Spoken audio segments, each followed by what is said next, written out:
Caros amigos, muito bom dia. Hoje é dia 6 de agosto de 2022 e eu vou, neste vídeo, introduzir uma série de vídeos que devo fazer mostrando como a teoria da revolução e da contra-revolução de Dr. Plínio encontrou um respaldo acadêmico muito importante e até impressionante, posso dizer, na filosofia política de Eric Voegelin. Inicialmente, eu vou situar a obra de Voegelin cronologicamente em relação à obra geral de Dr. Plínio, a obra pública de Dr. Plínio, que foi a TFP, mas que se compõe também de uma enorme produção intelectual que foi apenas numa parte muito pequena publicada, né? É preciso dizer que Dr. Plínio era um homem de pensamento, de vastíssima erudição. Ele foi professor catedrático de História Moderna e Contemporânea na PUC, Pontifícia Universidade Católica de São Paulo. E na sua luta pela civilização cristã se tornou um homem de ação, um grande líder católico conservador do Brasil. Ele foi o deputado mais votado do Brasil para a Constituinte de 1934. O seu objetivo era intervir nos acontecimentos e mudar o curso dos mesmos. E foi para isso que ele fundou a TFP, foi para isso que ele anteriormente a ter fundado a TFP, ingressou na carreira política, que depois ele saiu para se dedicar inteiramente à TFP, justamente para intervir nos acontecimentos, posto que ele julgou que através de um movimento não diretamente político, ele podia ser mais efetivo. Claro que essa tarefa de intervir nos acontecimentos era uma tarefa ciclópica, que ele sabia que só poderia ser alcançada com o auxílio de graças super especiais. Sua vida de oração era, portanto, intensa. Sua devoção à Nossa Senhora, segundo o método de São Luís Maria Grignion de Montfort, era marcante e impressionava todo mundo. Ele sabia que só com uma forte intervenção divina seria possível mudar os acontecimentos. Mas ele atuava e o fazia intensa e eficazmente.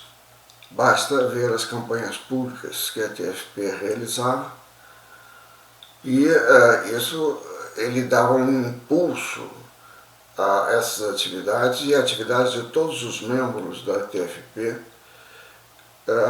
atividades estas tanto junto à sociedade quanto junto a organizações religiosas, como também nos bastidores da política. Bem, qual o esquema que eu seguirei nestas exposições? Meu objetivo nestas exposições é mostrar a atualidade da teoria de Dr. Plínio sobre a revolução e a contra-revolução. Para que eu quero mostrar isso? Para que seja estudada, para que seja difundida e para que sirva de base também para uma atuação eficaz e profunda em toda e qualquer sociedade do mundo ocidental e cristão. Para atingir esse objetivo que eu vou me utilizar da teoria que a partir do ano 2000, mais ou menos, começou a ganhar foros de cidadania no meio intelectual brasileiro. É a teoria do mais importante politólogo do século XX, que foi o Eric Voegelin. Bem, para começar, quem era Eric Voegelin? E qual a cronologia de sua obra? Muito bem, ele nasceu em 1901, em Colônia, na Alemanha, e faleceu em 1985, nos Estados Unidos. Em 1910, a família migrou para a Áustria. Ali ele se formou em Viena em teoria política e sociologia.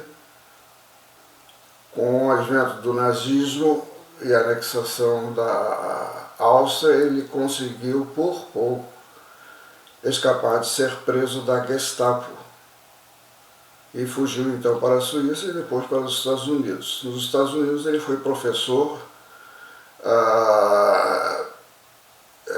em várias universidades americanas. Tornou-se o mais importante politólogo do século XX e tendo publicado vários livros, dentre os quais o mais famoso e o mais importante foi o livro com o título Ordem e História. São 10 volumes, foram publicados inicialmente em inglês. Várias obras foram traduzidas para o português depois do ano 2000. Eu vou colocar aqui na descrição do vídeo a lista das obras editadas aqui no Brasil. Agora, nada melhor do que ler no idioma em que o autor escreveu. Né? E no caso aí seria o inglês, né? Ele escreveu em inglês, mas também o alemão, porque ele era alemão. E naturalmente a tradução é muito fiel. O último volume desta obra, Ordem e História, que são 10 volumes, o último, o 10º volume, foi publicado post-mortem, em 1987. E nesse volume, em que é apontado como o volume que dá a chave de todo o entendimento da filosofia da história que o Eric Voegelin tinha, ele se aproximou muito, segundo meu modo de ver, da teoria da revolução e da contra-revolução. Se nós formos ver no livro Revolução e Contra-Revolução, de Dr. Plínio, Dr. Plínio, quando explica o que é a contra-revolução, ele diz textualmente, vou ler aqui: se a revolução é a desordem, a contra-revolução é a restauração da ordem. E por ordem entendemos a paz de Cristo no reino de Cristo, ou seja, a civilização cristã austera e hierárquica, fundamentalmente sacral, anti-igualitária e antiliberal. Não é? Muito bem. Ele continua: a contra-revolução assim vista não é nem pode ser um movimento nas nuvens que combata fantasmas. Ela tem que ser a contra-revolução do século XX, feita contra este movimento revolucionário como hoje em concreto ele existe. Depois, então, contra as paixões revolucionárias como hoje elas crepitam, contra as ideias revolucionárias como hoje elas são formuladas, contra os ambientes revolucionários como hoje eles se apresentam, contra a arte e a cultura revolucionárias como hoje são, as correntes e os homens que em qualquer nível são atualmente os fautores os promotores mais ativos da Revolução. Então, a Contra-Revolução não é um mero retrospecto dos malefícios que a Revolução fez no passado, mas um esforço para lhe cortar o caminho no presente. Então, quem é contra-revolucionário tem que se esforçar para cortar o caminho da Revolução no presente. A modernidade da Contra-Revolução não consiste em fechar os olhos nem em pactuar, ainda que em proporções insignificantes, com a Revolução. Pelo contrário, diz Dr. Plínio, consiste em conhecê-la em sua essência invariável e em seus tão relevantes acidentes contemporâneos, combatendo-os nestes e naquela, inteligentemente, argusamente, planejadamente, com todos os meios lícitos e utilizando o concurso de todos os filhos da luz. Né? Então veja, a Contra-Revolução é um trabalho de articulação dos bons, de todos os bons, mesmo aqueles que não entendem inteiramente a teoria da filosofia da história de Dr. Plínio e, como eu vou mostrar também, de Eric Voegelin.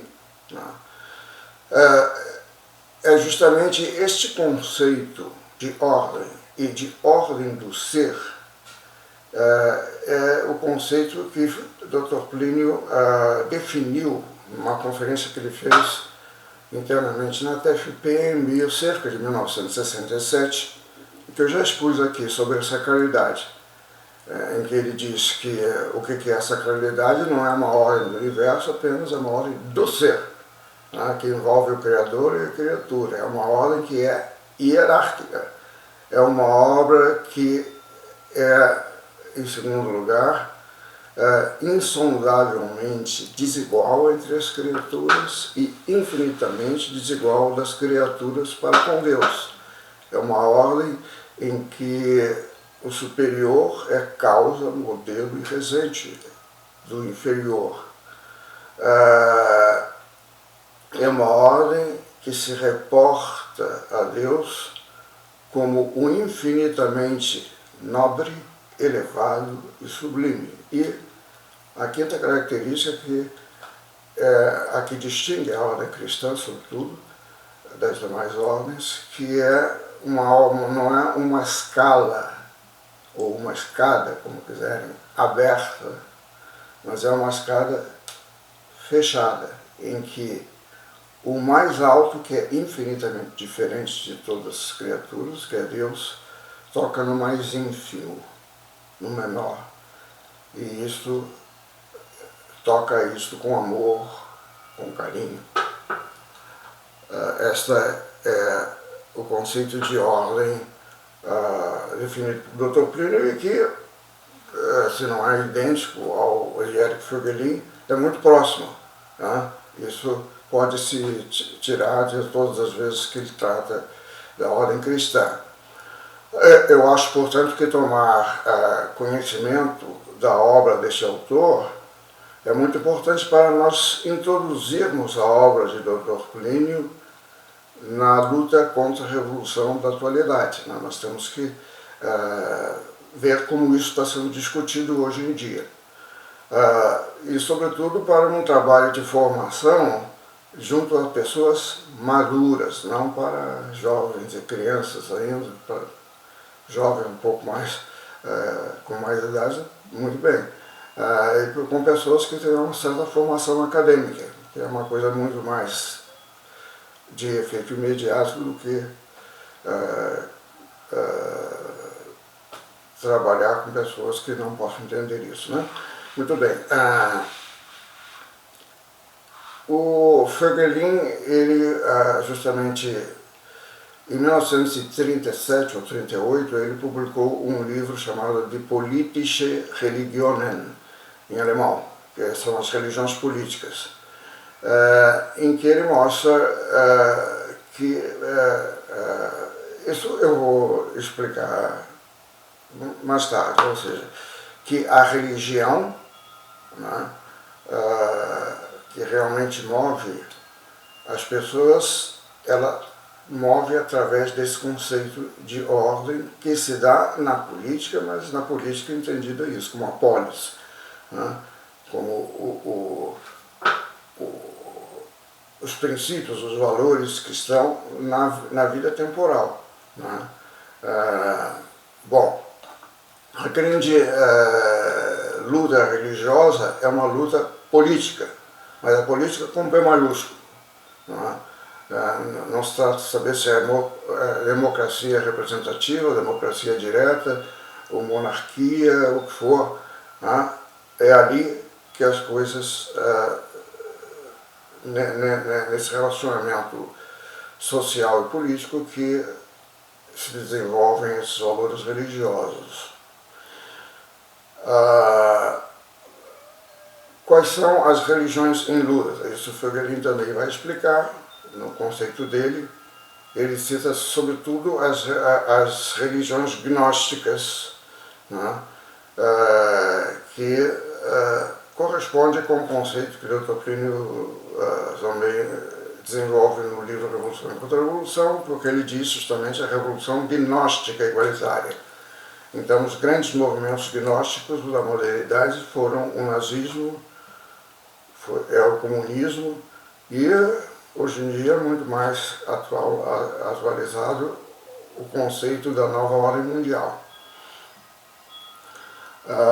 O Feghelin também, depois, ele mostra a evolução dos conceitos de ordem de ser em toda a história, até na antiguidade. Ele classifica as ordens em ordens cosmológicas, né, que era, por exemplo, dos assírios, dos egípcios e tudo mais, depois as ordens ecumênicas, que já não tem mais como modelo o cosmos, mas visam um domínio global, universal, ecumênico. A ordem que sai do Antigo Testamento, a ordem cristã, né?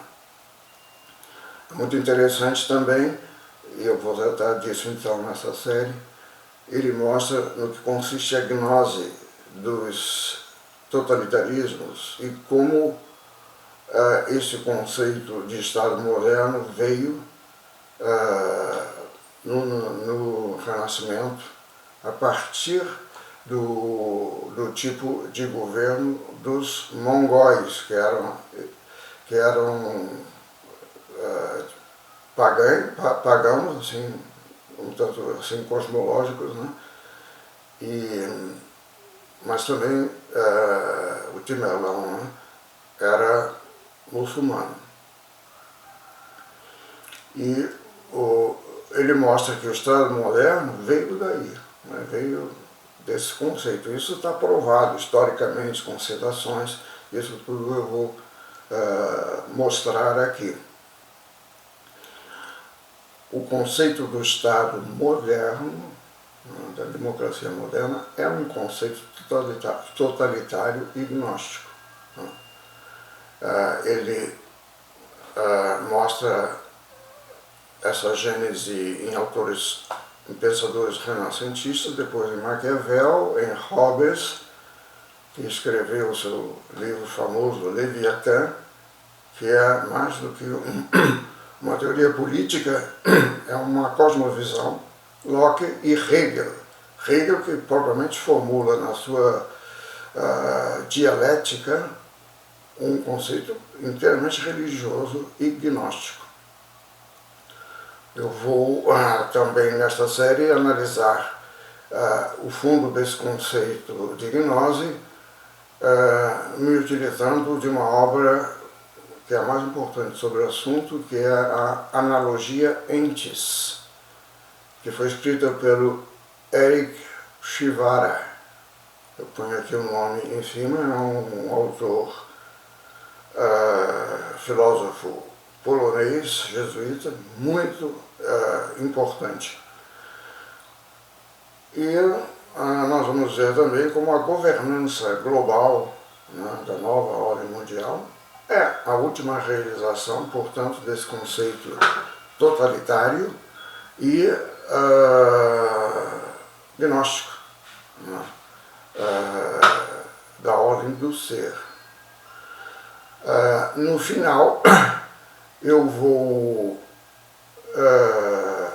mostrar como é a formulação dessa religião política com traços super radicais no pensamento da escola de Frankfurt, especialmente o pensamento de Adorno e do Max Horkheimer. Bem, meus caros, eu fico por aqui, desejando a todos, como sempre, a proteção de Maria Santíssima e de seu Filho, nosso Senhor Jesus Cristo, verdadeiro Deus e verdadeiro homem. Muito obrigado.